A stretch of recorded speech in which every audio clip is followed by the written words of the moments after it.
A woman living in Mangere who spends $200 a week on petrol taking her grandchildren to school in Manurewa is one of thousands of people boycotting fuel stations today. Nearly 40,000 people have responded to a nationwide Facebook event about boycotting all petrol stations because of their high fuel prices. Our reporter Jessie Chang and cameraman Nick Monroe have the story. And Tahi is teaching her grandchildren how to make white sauce at home.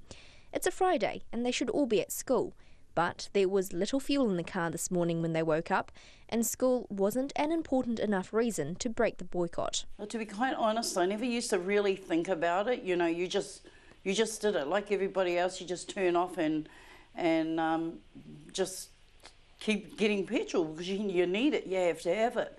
And then I think it's once we moved to Mangere here from Manurewa that we really appreciate it even more, because we have to take our kids to school every day in Manurewa because they prefer to go there to school. They started there a few years ago and they want to finish off their schooling there.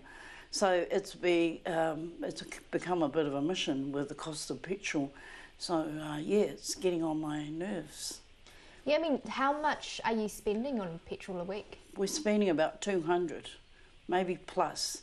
Depends on different situations, you know, whether a kid has forgotten their lunch or anything, those sort of things. But yeah, about 200 a week on gas just to get from Mangere. We have to go to Mangere, drop off, you know, 1, 2, 3, 4 different schools, drop off at the 4 different schools down there, and then come back out here, do housework, do what you need, you know, do my online stuff, and then back in the afternoon. Ms Tahi's granddaughter, Reipai, says the boycott is important and fuel prices need to come down. Because we travel very far, especially from where we're living now, and I'm going to a school for high school next year, going to a school in Manurewa because I don't want to go to a school in Mangere, and so it'd be even further, so the cost is really high at the moment. And Tahi looks after 11 children. Most of them are her grandchildren, but she also cares for some of her nieces and nephews. Some of the kids that have come from,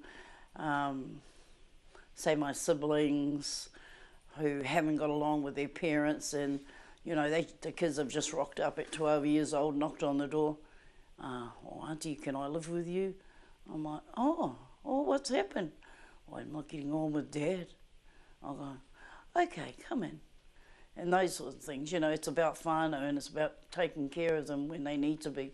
Yep, and mostly it's my own grandchildren because a couple of my children have been in trouble and it's got to do with drugs. She says if she wasn't paying so much for petrol, she would have money for other things. We're not able to get shoes when the kids need them. We have to put it off until the holes in the shoe grow too big to keep packing with cardboard and plastic, you know, so that's how it has to be. A family bereavement earlier this year forced Ms Tahi to give up work.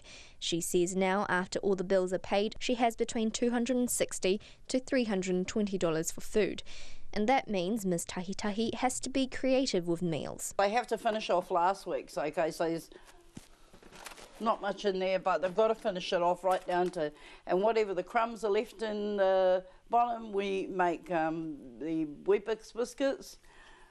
And that's next week, Weet-Bix, which somebody opened this morning to get the cards out of and got ripped up.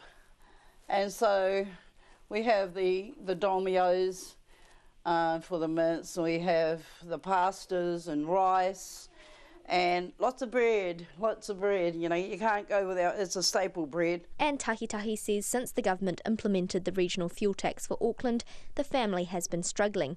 She says she's behind any action to get fuel prices down. For Checkpoint, call Jessie Chang, tēnei.